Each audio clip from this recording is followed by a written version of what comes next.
start I'm going to talk about some of the challenges that some Indigenous people have in attaining education.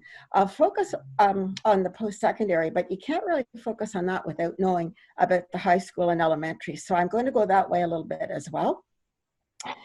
Before I start, as we always do, this is becoming a very common practice, is to begin a meeting with the acknowledgement of territory. So I myself am sitting in the traditional territory of the Haudenosaunee and Anishinaabe people. And I believe that you all, as I've been listening to where you are, I think you are in Haudenosaunee territory. And if I'm wrong, then you probably know your own.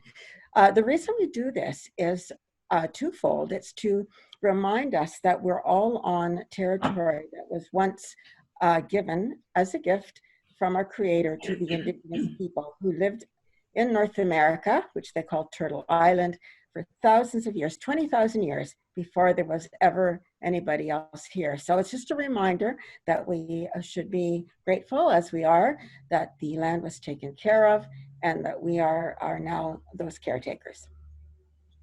Okay, so first and foremost, and I'm not going to read every word, but I did put this on a PowerPoint because I think a lot of people do better, myself included, if I have something to look at and not just listen to. So you can either listen or read or both, but probably won't do it word for word. So I want to make sure everybody realizes that the information that I'm going to tell you doesn't apply to all Indigenous people. Some of these challenges have been met by people who have gone on and achieved phenomenal education and accomplishments. Some have not been able to surmount the challenges. And some, like myself, for example, I was raised in a very Western home because my mother was the boss and she was Scottish. So I didn't really have those challenges. So we're all different, and you know, we'll just see how people fit in here. And we have lots of Indigenous people today who are doctors and lawyers, and there's a surgeon from Nunavut, professors, anything and everything. So just a few stats here. Not all Indigenous people in Canada live on reserves or even in remote communities. So just talking about our province, which is really the only province I have a great deal of knowledge about 78% live in cities, towns, or close to those. And the rest live on reserves or remote communities. And some of those remote communities, especially in the far north, Northern Ontario, they are just fly-in communities. So the only way you can get there is by a plane or a boat, or in the winter on the ice roads. So those are the people from the remote areas that have more challenges. Those who live off reserve or close to the cities and so on, their experiences are different because there's a very good chance they have gone to a high school an elementary school that is a diverse population. So they may not experience some of these challenges. So I've got a few down at the bottom here. Tyendinaga, which is very close to Belleville. They've got some Indigenous schools right on the territory, and also the opportunity to go into Belleville or wherever by bus. Akwesasne, which is my home, my dad's parents' home reserve, they are in the same position. They've got their own schools. They've got schools that teach the Mohawk language, but they also have the option to go to Cornwall. Six Nations of the Grand River, which is near Brantford, Ontario, very similar situation. So those situations are different from kids who live in places where they have to fly in or where it's very hard to get out to a city. And so some of those challenges that we're going to talk about are pretty serious, pretty significant. Another thing that needs to be said before we start is that many Indigenous people, especially living in remote reserves and communities, live in a situation of poverty. And you can just see the statistics here. Poverty is a determinant of so many things, including a child's intellectual, emotional, and social development. And education is a challenge when you live in poverty, as you know, as our food, housing, clothing, and all the rest. One of the things that came out of the residential school era and colonization, which we're hearing so much about right now, I'm finding this whole, just sidetracking a bit, I'm finding, you know, it's grievous and horrific that we're finding out about all these children from residential schools who were buried in unmarked graves and so on. But if you know the history of the Indigenous people in this country, it isn't a surprise to find that out. We've always known that there were thousands of kids who went to the schools that never went home. So finding this out now with evidence has really shaken the country. And it has been talked about before. There wasn't the evidence that we have had in the last month or so. And now people are sitting up and taking notice. And I guess it's a bad thing that it happened, for sure. I know it's a bad thing it happened, but maybe this was the way the path just had to be, to bring that awareness, was that, you know, these things had to be discovered. So people who have had experience with residential schools and government agencies that have taken their children and things like that, they don't particularly have a strong trust for the school system. And I'll give you a few examples as we go through. It's not just the residential schools, but the whole idea of colonialism having to be assimilated into the European culture against your will. So there's in some places there isn't a great deal of trust for anything connected to the government, including education. Okay. But education has always been a priority of Indigenous parents. And that's one reason why when the residential schools came along, parents initially supported them, because they didn't know, they thought their kids were just going to get some tools that would give them a better life than they had. And they were supportive. They didn't know what was going to happen to their culture.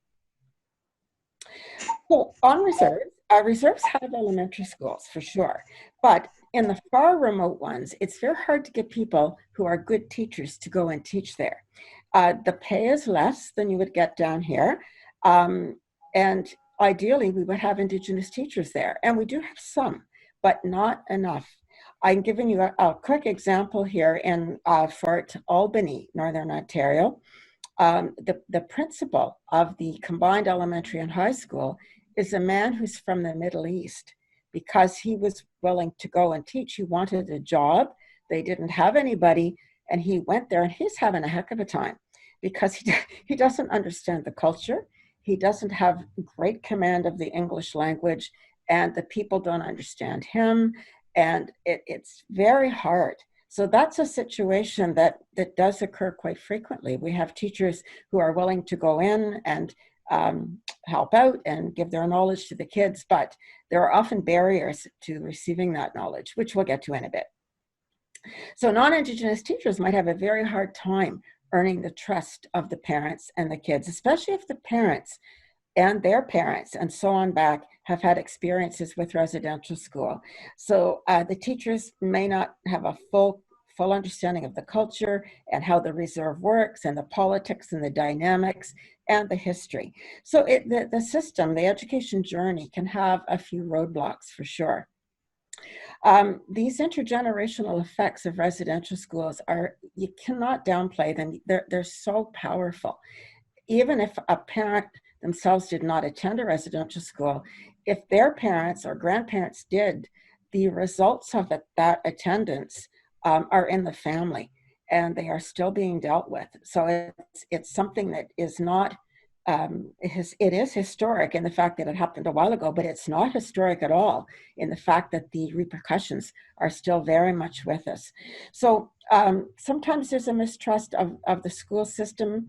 As I've said, I heard an interview on CBC radio just a couple of weeks ago, and this was a woman who was talking about her first teaching experience. She went to Northern Alberta to get a school because there were no jobs in Ontario, non-Indigenous lady, and she got a job in Northern Alberta.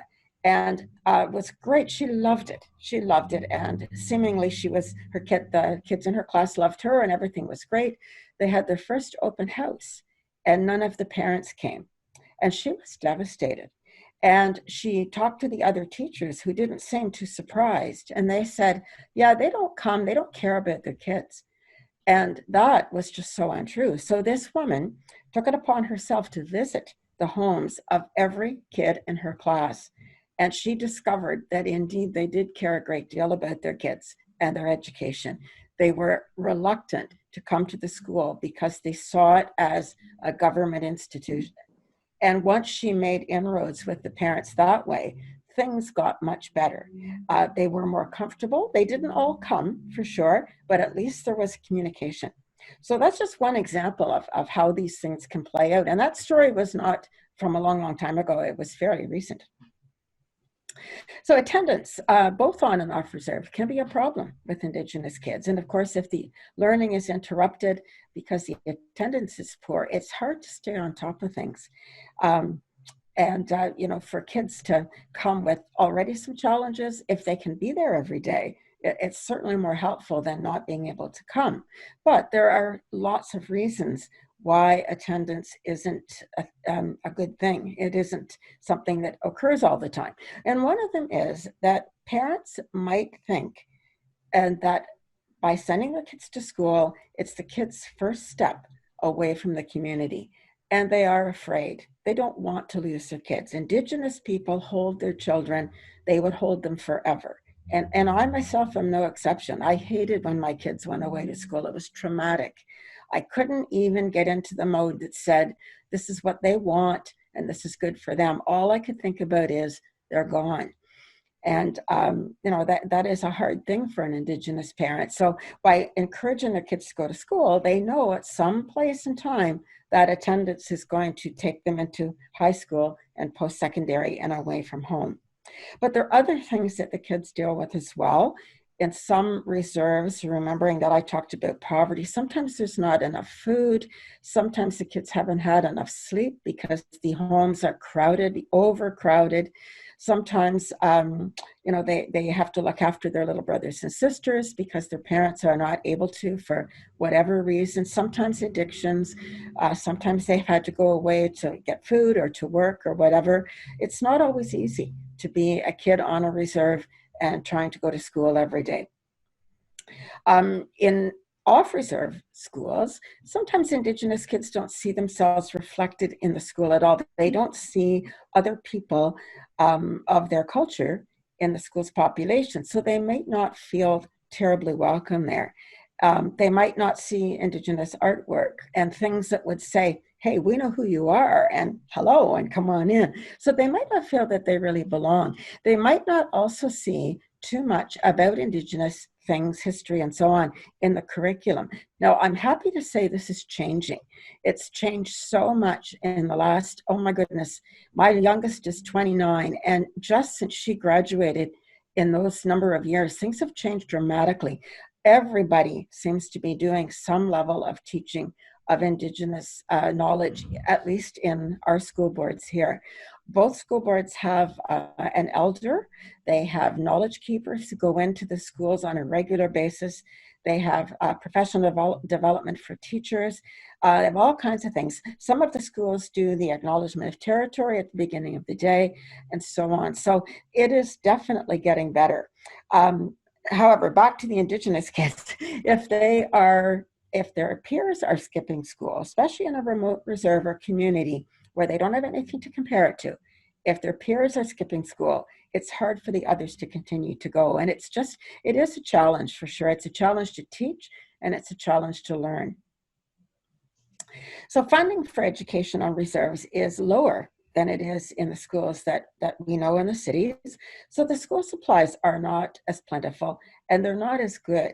Now, this again too is changing as schools are being built and so forth. But some of the schools that are still in existence on these reserves are not nice places to look at. They're not, it doesn't encourage kids to come if their school isn't pretty. And if they don't have, nice glass windows that are clean and all kinds of nice painted surfaces and desks and so on, it's really hard to go. And some of these schools are dealing with mold and they're dealing with windows that are broken and haven't been able to be replaced. They might still be boarded up because there's no glass coming in and so on. I want to mention Attawapiskat because there was a young lady from Attawapiskat named Shannon Kustachin, and I don't remember the date exactly. If somebody else knows it, holler it out, but I think it was 2006. This young lady walked from her reserve in Northern Ontario to Ottawa to plead with the government to build a school in her community. And very sadly, she had a few nice things happen to her, brought awareness. And one of the members of parliament who lived in Ottawa offered to have her live with him and go to school in Ottawa with his family. And she took him up on that. But she was very sadly hit and killed by a car, and didn't get to see her dream fulfilled. But the school was built. However, the infrastructure in the community would not support the school. So it sat for a long time without being able to be used because the plumbing and electricity and all the rest of it couldn't support it.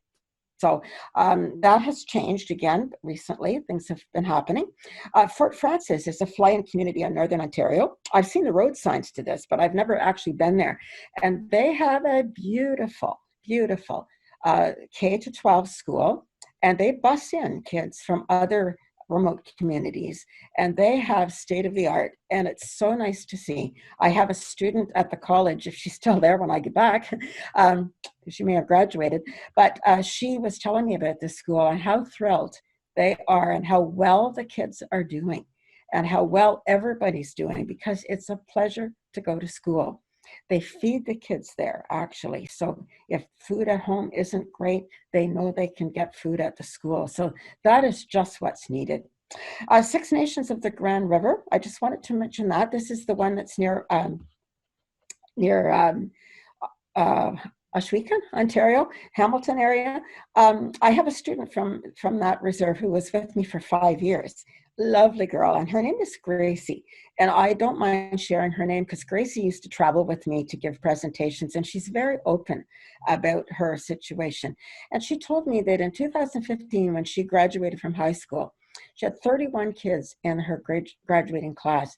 Only 3 of them went on to post-secondary. So 3 out of 31, not a long distance from where we are right now. And I said to her, Gracie, why is that? And she said, oh, well, they went and got married, or they got a job on the reserve or whatever. And I said, why are you different? I said, what brought you here?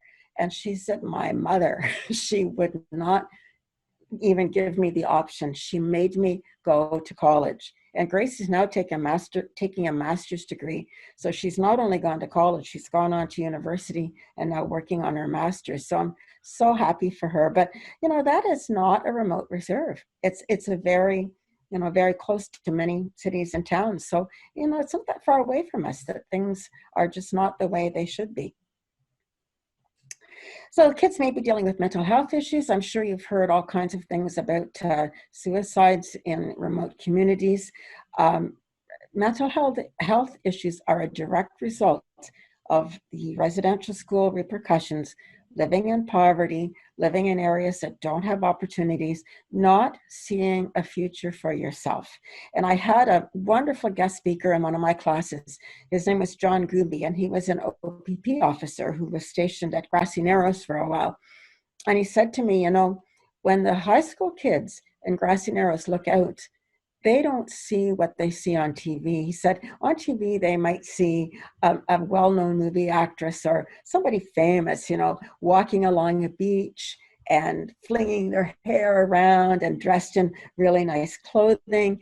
And people in remote areas or areas where there is a lot of poverty or no opportunities to be seen, they can never see themselves in that situation. So they view themselves as having no hope. And he said, it's so different when you live in a place where you can say, oh yeah, I could be doing that maybe next year. If you can't see yourself doing it, it's very hard to push forward.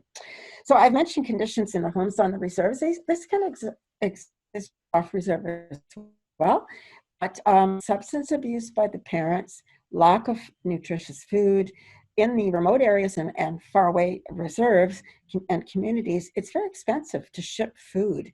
So what's cheaper is things like chips, pop, and so on. It's very expensive. I heard from one of my students that to buy a pineapple in Fort Frances was something like $23, and fresh oranges way more expensive than a family can afford on a limited income. So chances are the food isn't fueling the body in the best possible way. I mentioned the lack of sleep, absence of the parents, so that the older kids had to look after their siblings. Okay, so this is very, very important, and I just threw this in as its own slide to remind myself and everybody that the poverty and addictions and all the rest of the stuff among Indigenous populations is not there because of Indigenous ancestry. It's not because we're Indigenous or Native or whatever, Aboriginal, whatever term you want to use. It's not because of that that these things exist. It's because of socioeconomic factors and intergenerational traumas that are a direct result of the residential school system and any other historical experiences that the family has gone through. So it's not because we're Indian, it's because we've had to struggle. Some reserves don't have high schools, and this is a very important point, because if you want to go to post-secondary, the normal path is high school. Now, you can do it other ways, but it's really tricky. You know, to go back as an adult and take adult education is pretty tough. So without high school, the kids have to go away. So Gull Lake, Ontario is a reserve that I know a little bit about. Those kids, when they get to be 14, they have to go to Sault Ste. Marie or somewhere else that's got a high school. At 14, they are away from their parents. And many 14-year-olds, would, I'm sure at some point think, oh, yay, this is awesome. But what they don't know is that they need their parents drastically at that age, probably more so than when they're younger. And parents need their kids. So when they go to these high schools, Thunder Bay is another city where a lot of Indigenous kids from remote areas go. They have to board with relatives or friends. They have programs actually in Thunder Bay where they have parents who will take on the raising of these high school kids, and they have programs for them. They have one school in Thunder Bay that is just for kids coming from remote areas. But for all those good things, it does not replace the family. So it's very, very hard for those kids to get to graduation and then to go on to college. Many of them drop out, go back home.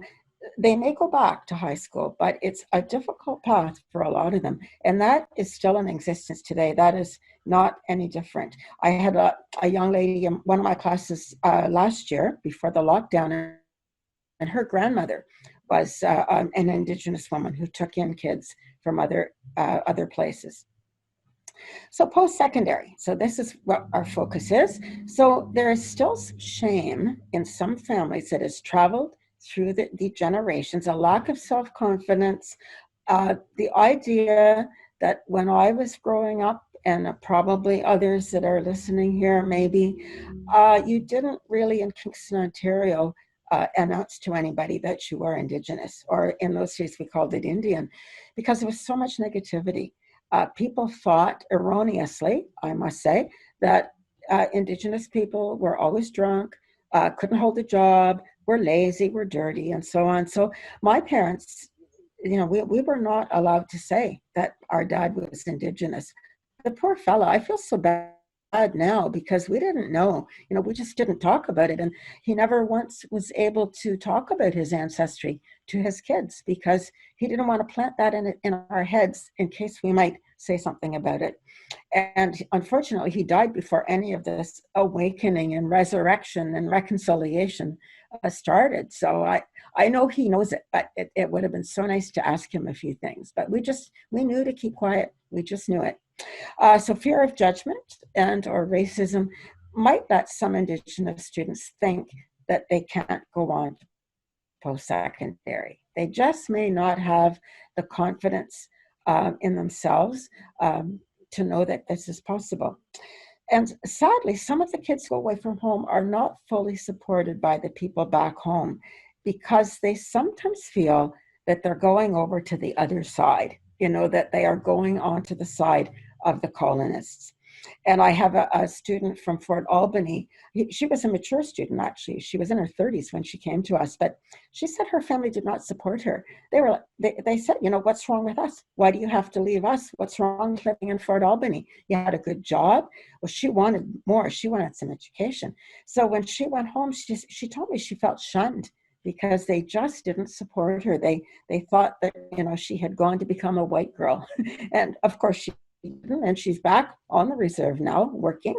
So, you know, some of these things are hard for us to understand, but it's just the way it is.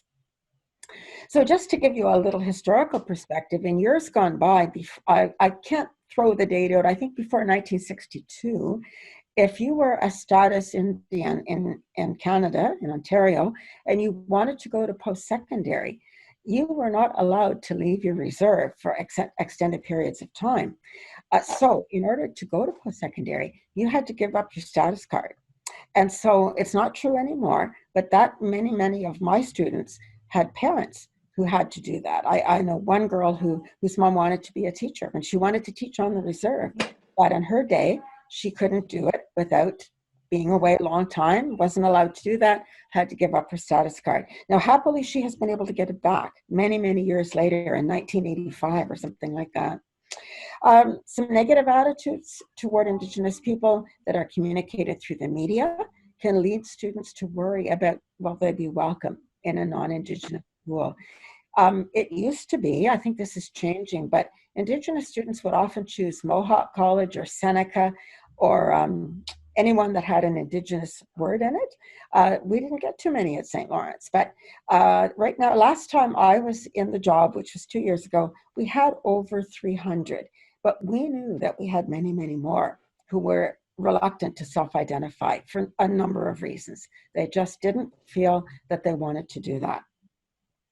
So students that we have at St. Lawrence who come from Nunavut, for example, or from Moose Factory, from those far away reserves, they experience actually a culture shock when they come here, especially if it's their first time away. Now, strangely enough, this is strange to me, only because it's so far away. The students from Nunavut have many more opportunities to go south and have experiences than the other students in Northern Ontario do. There are actually programs where they can go to Europe, they can work in other places and so on.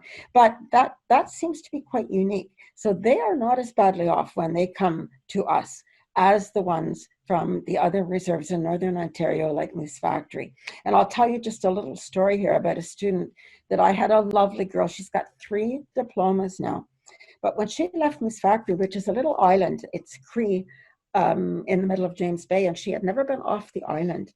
And she came here when she was in her early 20s and had 2 little kids. And she came here, and in the reserve, there's really no roads to speak of. You just kind of drive, no road signs, no stop signs. So anyway, she came here to Kingston. I don't remember how she got here, but she had help from some relatives who were living somewhere close.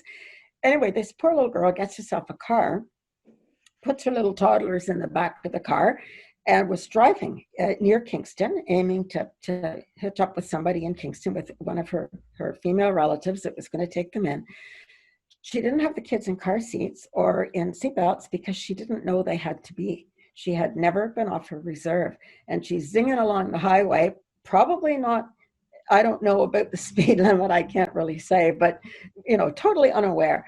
The police stopped her, and not only did they ticket her and fine her, but they took her kids. They took her kids and they put them in the care of CAS. And she was too shy to say, you know, what's going on? Why have you taken my kids? And they didn't explain it to her very well either. They just saw these 2 little toddlers. They were 2 and 4 at the time, kind of rolling around in the back seat, and figured they were not cared for. Now, happily, she got them back, but it was a while. It was so traumatic. And yet that little girl went on and came to the college for 3 different programs, and she's just lovely. I can't say enough about her. She just came through that. It was horrible, but she got through it. There is a mistaken belief that all Indigenous students get free post-secondary education, and this can be a barrier in classrooms. I know my friend Gracie, my student that I mentioned earlier from Six Nations, she had to deal with that a lot, and she used to say to me, people think I get everything free, and I'm tired of people saying in my class, like, why do you care? You don't have to study. You get it free anyway. And this is not true. Now, Gracie did get some funding for education because some status natives do get funding for education.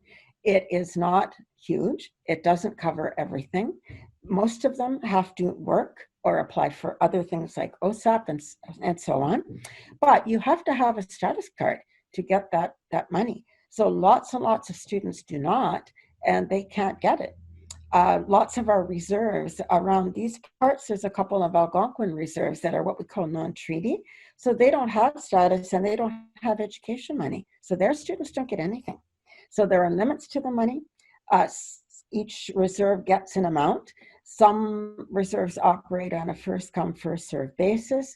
Others will fund just recent high school graduates and not older students who actually are more likely to need it and to be successful. There's all kinds of different challenges like that. And it's hard to keep saying, you know, it's not as good as it sounds, because Gracie gets education money and other status Indians, status natives, but they lost their land. They lost their livelihood. It's a very tiny payback. It's not, you know, it's not all as good as it sounds. So I talked about the funding. Students who go to post-secondary institutions from far away, they cannot go home to visit as often. Usually they get allowance for one trip home. And this is hard. We lost a lot of students at the college who went home at Christmas and then were reunited with their family and just couldn't come back. They were so isolated, so homesick. And as much as we did for them in the Indigenous Center, it just wasn't the same.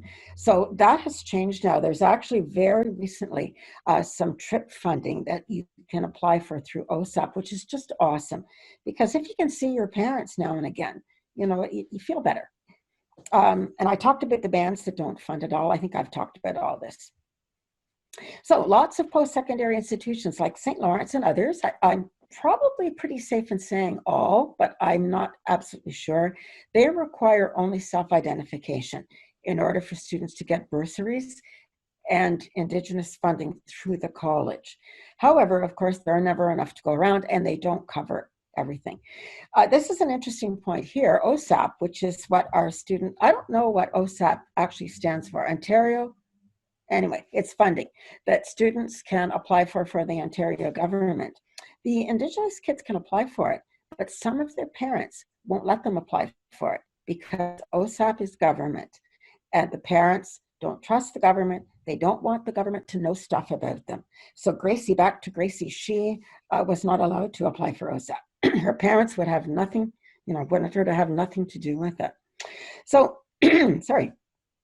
That's the funding issue. The other bit is the academic achievement levels. So some high schools and elementary schools on reserves, they don't always have adequate preparation for post-secondary. As you can probably have picked up as we've been talking, there are so many challenges that sometimes the students come to post-secondary and they really can't keep up because they haven't had a fair crack at it. So we have math and writing centers, we have tutors, we have everything to help the students, but they often don't access it because they are embarrassed and they think they might be judged, and we might think that they're not caught up because they're Indigenous, or they don't want to bother anybody. That's the other thing. I've had so many of them say to me, "Oh, but you've got so much to do. I didn't want to ask you." So, you know, they could have those things, but it takes a bit to earn the trust of everybody involved to get them to access the services. Sometimes they give up before that happens, but not always. Sometimes they'll go home for a bit and then come back and so on. This is another point that I didn't realize till one of my students told me. Sometimes teachers know there's an Indigenous student or two in the classroom, so they expect them to know everything about Indigenous people. And at first in my head, I thought, well, that's kind of, you know, a bonus. Like that's just kind of something good. But they quickly said, no, it isn't. It's too much pressure. We don't know everything. And we don't necessarily want to comment on it. And sometimes we can't comment on it without telling a whole lot of other stuff. And they don't necessarily want to know all that. So far from being proud and feeling important, many of them felt just totally intimidated by it. So I was so glad to have the students tell me that, because I don't think I've ever done that myself, but I hope I haven't. I didn't realize that it was received that way. Oh, okay, this one's a big one.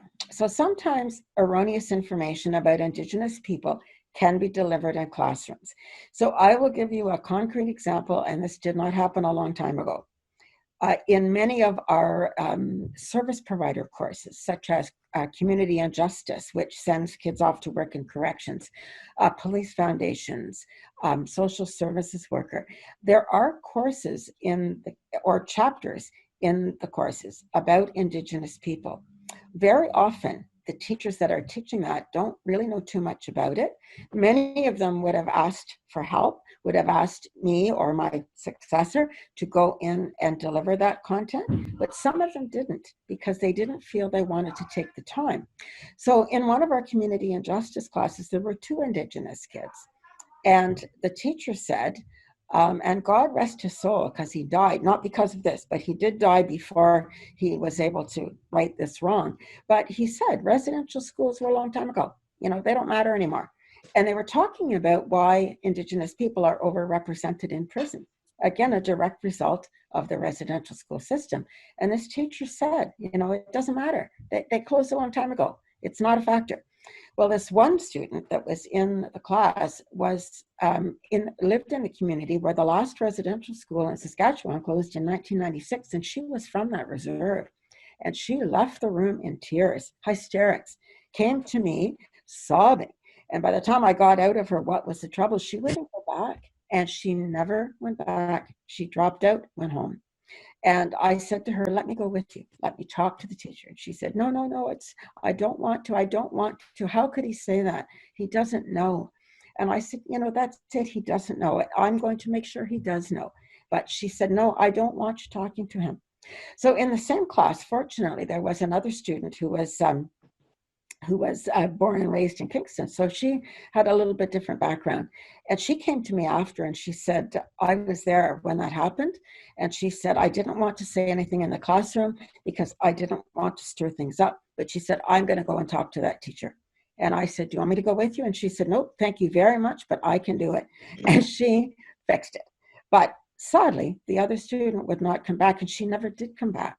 So that's the kind of thing that is becoming much, much better now, especially this summer with all the information that's coming out with residential schools. I doubt very much that will ever be said again. Every college and university has an Indigenous person who can come and help teachers, and there is professional development. But, you know, we're not there. We're not where we want to be yet. So just keep an eye on things. So as history unfolds, this is less likely to happen, but it has happened before. As more learning occurs, it will be less. So I mentioned the tutoring. In classrooms, Indigenous students may be reluctant to put themselves out there. So I don't know too much. I went to Queen's University myself, but in an era when we didn't have interactive learning. The professor stood at the front and yattered at us and we took notes. It's different now. So at St. Lawrence, very often the teachers will say right away, like, okay, find a partner, or we're going to get in groups. And we're gonna introduce ourselves. Everybody's gonna introduce themselves, and then we're gonna do this, and we're gonna go do that. That is traumatic for an Indigenous kid from a remote or faraway reserve, or maybe even a close by reserve, because part of the Indigenous worldview and the teachings are humility and wait to see how things are playing out. Don't put yourself forth as different from everybody else. Don't make yourself stand out. So when this happens in classrooms, Indigenous kids tend to just hit the back of the classroom and stay there. But when I was in my job at the college, I would have teachers coming to me and saying, oh, this happened and how can I help? So it was noticed, and it was the kids were helped. But my Gracie that I've now talked about 3 times, when she came from Six Nations, she was the only Indigenous kid in her behavioral psychology class. And she told me she went and sat in the back corner. She said, that's what I do. That's what we do. We just hit the back corner. And the teacher said, now I want you to get into groups of 3 or 4. First day. And she said, I just about had heart failure. And she said, I just sat there. And 2 girls, non-Indigenous, got up and came back to her and said, hi, we're so-and-so and so-and-so. Do you want to be in our group? And Gracie told me she stayed friends with those girls right until they graduated last year. And she said, if they hadn't come to me, I would not have joined a group. And she's not alone. That's very, very typical story. So thank goodness for those girls. And they were lovely. And they hung out in the Indigenous Center. Gracie taught them how to bead. It was a wonderful relationship and a much, much more successful college journey for all three of them. But, you know, it doesn't always happen that way. So they may hover and not participate because they reflect. Indigenous people reflect. They think about stuff. In our classrooms, we want those hands up right away, you know, answer me right now. And Indigenous kids are not like that. They need to think about it and wait till they're comfortable. So I think more and more teachers now are valuing those Indigenous ways of learning because they see, you know, that they're important, that they work.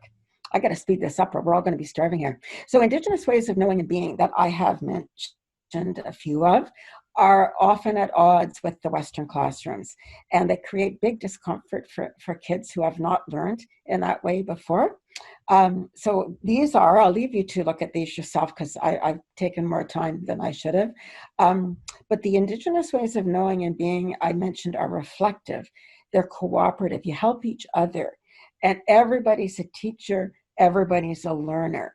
Everything happens in a circle.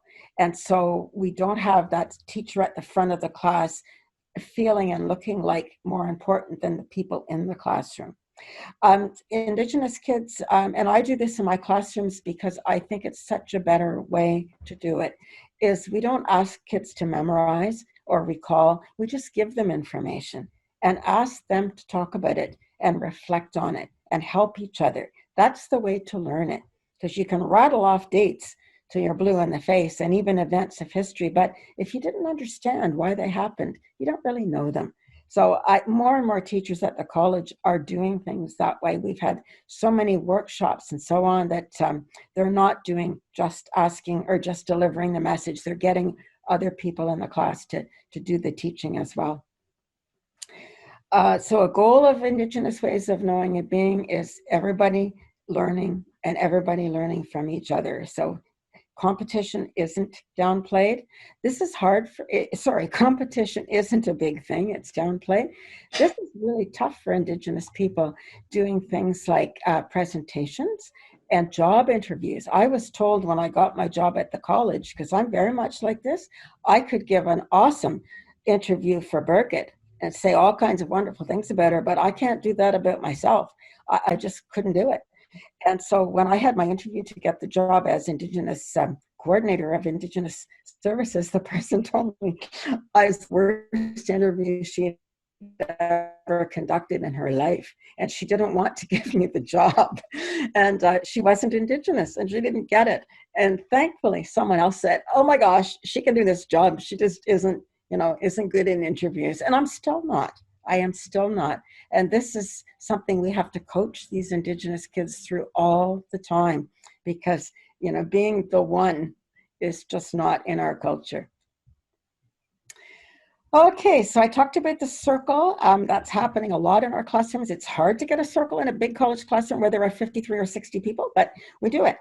Asking questions in a circle is asking a lot of questions. It's seen as disrespectful. So Indigenous students don't ask the questions that teachers want in the classroom, but they might go to the teacher alone and ask another student. And it just depends on the student and what their real life experience has been. And the stories that they tell are valuable, so valuable. When I have Gracie come with me, her talking to her peers is so much better than me talking to her peers. They are so attentive and just jaws dropping. It's awesome to see.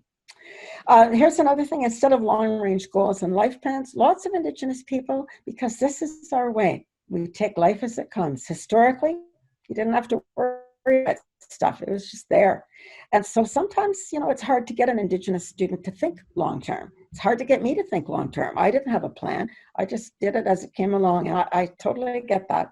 And, our Western kids, they know from grade 8 what they want to do in life, some of them. Okay, so here's just a little analogy to close with. To understand the Indigenous ways of knowing and being, I really like this analogy. So imagine taking a trip down a river in a kayak. Sometimes the ride is smooth, Sometimes you might hit the bank. Sometimes you might have turbulence. Sometimes you might go over rapids. Sometimes you might tip your kayak, but the kayak always rights itself and you continue on your journey. So for Indigenous people, the education journey is so much more important than the destination. And if we only achieve 1 year or 1 semester, or even just walk through the door, that's part of the journey. So in giving financial help or whatever help to Indigenous kids, it doesn't necessarily mean that they're going to graduate. Many do. We're seeing more and more every year. But if they don't, it's not a failure. It's part of the journey. Okay, so positive changes. I am not my mother. These words were spoken to me by one of my students, Ashley Monroe, who's lovely, works for TP Mosa. She said, my mother might have been like all this stuff, but I am not my mother. I am going to do this and I am going to do it well. And so that's kind of her mantra. You know, my mom had a great life, but she wouldn't go forward. She didn't want to leave home, but I do. So that, you know, more and more students are coming out, and it's great to see. What's really good to see, though, is that there are lots more satellite colleges and universities, particularly the colleges, but satellites opening in the far north, so that kids don't have to go so far away. They've got trailers set up where they can actually take their college courses. Racism is still with us, but things are changing. Lots of diversity is out there, and people are encouraged to take pride in diversity, not just Indigenous stuff, but diversity is getting better, much better. All events of the last year for all kinds of groups. I'm reading stuff right now about the Chinese and the Asian people in Canada who have had such a rough time. And so all this stuff is being talked about now, and it's such a good thing. There's openness, more freedom to speak, to say what you are and who you are, and so on. Colleges and universities have all kinds of Indigenous helpers, advisors, counselors, recruiters, and we have the schools being built, which is just great. And Indigenous history and culture is being injected into every level of learning more and more now, not as a one-time event, but all the time. And so this is so important. I've talked about all this stuff, so I'll just I got to forge through this, or you'll be booting me off here. So there's we have lots of artwork now in the college. Lots and lots of more representation of culture is popping up everywhere. LaSalle High School, right near Kingston, has the 7 grandfather teachings represented in one of their hallways. They're naming centers with Indigenous names and so on. I mentioned the elders and the knowledge keepers. We encourage staff and students to self-identify, and that's perfect. If we have lots of staff identified as such, the students are more likely to jump on board. Okay, so the path to reconciliation is driven by truth, and truth is education. It's a slow journey. Sometimes it seems to be stalled. Sometimes there's so many roadblocks. But as the real history is learned, and as we talk about things, it's going to happen. And I mentioned the recent events with the residential schools and how it's horrible to hear. No surprise, as I said, but I think that had to have been the time right now. That's kind of an Indigenous way of thinking. And I think this is the time that was meant to be. People need evidence somehow or other to believe things, and they have it now. And there's so much support for Indigenous people coming out of the woodwork. I'm so hopeful and so happy that that's happening, even though it was a bad reason. But some part of me wonders why on earth you didn't believe us before. It's not like we haven't tried to tell you, but it's just human nature, I guess. We have so much to give, so much to share. And I put this in here, and your financial support and whatever you do for Indigenous kids is awesome. It would be awesome to consider having some of them come to your meeting. Not to say how they use their money or whatever gifts, but just to talk to you, because then you can see for yourself the person behind that.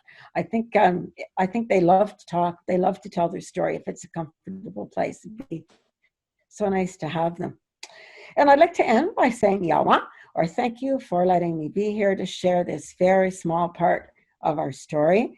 and to thank you for all that you do. I've had personal experience with your backpack program with TP Mosa, and that's just great. So I am going to stop sharing, and if anybody has questions or comments, I've talked nonstop and didn't give you a chance, but everybody's sitting there and I can't see anybody wanting to say anything. So